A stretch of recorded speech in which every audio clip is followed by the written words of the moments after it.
बिस्मिल्लाहिर्रहमानिर्रहीम। अस्सलाम वालेकुम क्लास सहमत। फिजिक्स के आज के लेक्चर में हम नेक्स्ट डेरिवेटिव नंबर 2 स्पीड का नेक्स्ट डेरिवेटिव इंस्टेंटेनियस स्पीड के बारे में पढ़ेंगे। इससे पिछले लेक्चर में हमने एवरेज स्पीड पढ़ा था, उसी के साथ आपने आगे अपनी नीट कॉपी पर इंस्टेंटेनियस स्पीड को लिखना है। ठीक है, यहाँ पर मैं ये आप क्या करें, वीडियो को पेश करें। ठीक है, इसको समझने के बाद आपने इसको लिख लेना है। ठीक है, यहीं से देखकर तो इंस्टेंटेनियस स्पीड सेकंड डेरिवेटिव है स्पीड का। इंस्टेंटेनियस स्पीड किसे कहते हैं? इंस्टेंटेनियस का मतलब होता है फौरी, बैक वक्त। ठीक है, फौरी या बैक वक्त इसे कहता है, यानी एट द इंस्टेंट। स्पीड कहते हैं रफ्तार को। ठीक है, अब हम लेट्स सपोज हम कहते हैं जी कि हमारे पास एक प्लेस है, पोजीशन है ए। ठीक है, यहाँ पर एक गाड़ी खड़ी है। ठीक है, यहाँ पर एक गाड़ी खड़ी है। अब ये यहाँ से चलती है और पोजीशन बी तक आती है, एक मकाम बी तक पहुँचती है। ठीक है, और यहाँ पर ये गाड़ी पहुँच रही है।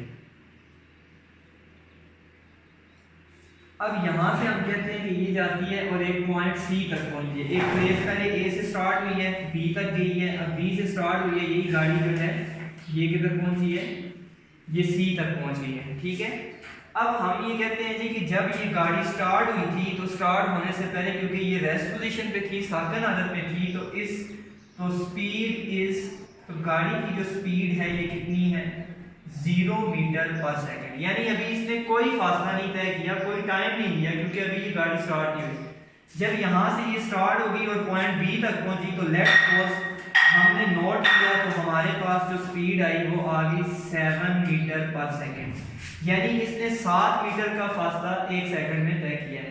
तो यहाँ तक ये स्पीड इज कितनी होगी, 7 मीटर पर सेकंड। लेट्स सपोज हम कहते हैं कि गाड़ी जब यहाँ से सी तक पहुंची और हमने जो गाड़ी की स्पीड देखी तो वो गाड़ी की स्पीड जो थी वो इस सी पॉइंट पर जो थी वो कितनी थी, हम कहते हैं लेट्स सपोज ये 30 मीटर पर सेकंड है।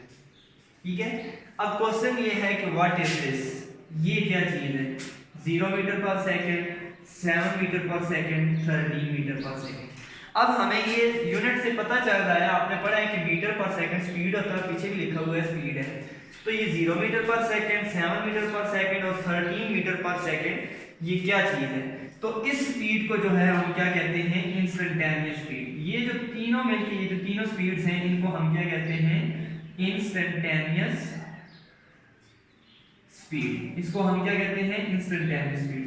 तो हमें क्या पता चला कि इंस्टेंटेनियस स्पीड क्या होती है। अब ये देखें कि एट द पॉइंट, ठीक है, एट द मोमेंट, जो एट द मोमेंट किसी लम्हा पर किसी गाड़ी की जो स्पीड होती है या किसी बंदे की जो स्पीड होती है उसे हम क्या कहते हैं, एट इंस्टेंट। तो इसको हम ऐसे डिफाइन कर सकते हैं, speed of an object, speed of an object या बॉडी या कार। ठीक है, body at particular instant, at particular instant. ठीक है, इंस्टेंट कहते हैं फौरी या लम्हा तो कहते हैं, या मूवमेंट। यानी किसी भी बॉडी की जो एट द मूवमेंट जो स्पीड होती है, जो उस लम्हा पर उसकी जो स्पीड होती है, उसे हम क्या कहते हैं, स्पीड ऑफ एन ऑब्जेक्ट कहते हैं।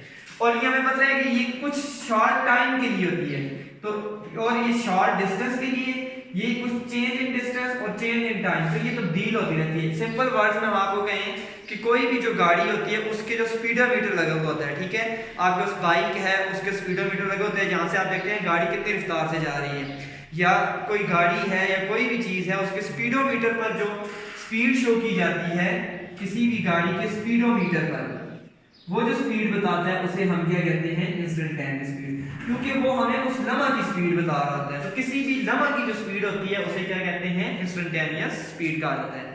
ठीक है, अब हम इसको देखते हैं कि इसको कैसे डिफाइन किया जा सकता है। कहता है जी it can be defined as, इसको ऐसे तारीफ की जा सकती है, the time rate. Time rate का मतलब क्या है, रेट कहते हैं रेशो को, जिसको रेशो में लिखा जाए। टाइम रेट का मतलब क्या है कि आपने डिवाइड करना है टाइम को, आप किसके ऊपर डिवाइड करना है, of change distance.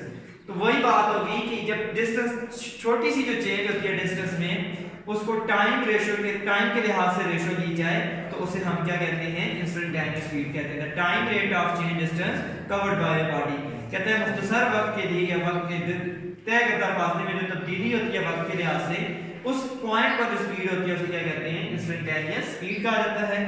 Instantaneous speed is the speed of an object. दूसरी ये डेफिनेशन भी आप लिख सकते हैं कि इंस्टेंटेनियस स्पीड जो होती है ये किसी ऑब्जेक्ट या बॉडी की वो स्पीड होती है जो एट पार्टिकुलर कहते हैं जुज़वी या खास इंस्टेंट पर, खास लम्हा पर या खास मोमेंट पर जो होती है मिकदार, उसे हम क्या कहते हैं? इंस्टेंटेनियस स्पीड कहते हैं। मैथमेटिकली आप इसको लिख सकते हैं v/s, छोटा सा सबस्क्रिप्ट में लिखा जाता है। अब ये ट्रायंगल सी बनी हुई है इस तरह से, इसका मतलब होता है चेंज इन डिस्टेंस, इसका मतलब होता है change in distance divided by change in time. तो ये इसका मैथमेटिकल फार्मूला है कि वक्त में कितनी तब्दीली हुई है और डिस्टेंस में कितनी तब्दीली हुई है। अगर हमें डिस्टेंस दे दिया जाए, मैं कहता हूं लेट्स सपोज 7 मीटर डिस्टेंस दिया गया है, फिर 3 मीटर डिस्टेंस दिया गया है, हम कहते हैं जी कि इनमें तब्दीली कितनी है, तो हम इसका डिफरेंस निकालेंगे। तो चेंज इन डिस्टेंस कितना आ जाएगा? 4 मीटर। अब इस 4 मीटर को जो चेंज इन टाइम होगा उसके ऊपर डिवाइड करें तो उस वो जो स्पीड आपके पास आएगी वो इंस्टेंटेनियस स्पीड होगी। तो आपने स्टूडेंट्स इसको यहाँ से वीडियो को पेश करके इसको अपनी नीट कॉपी पर यहाँ तक लिख लें, यहाँ से लेकर यहाँ तक। तो नेक्स्ट जो डेरिवेटिव है इंशाल्लाह हम नेक्स्ट लेक्चर में कवर करेंगे। अल्लाह हाफ़िज़।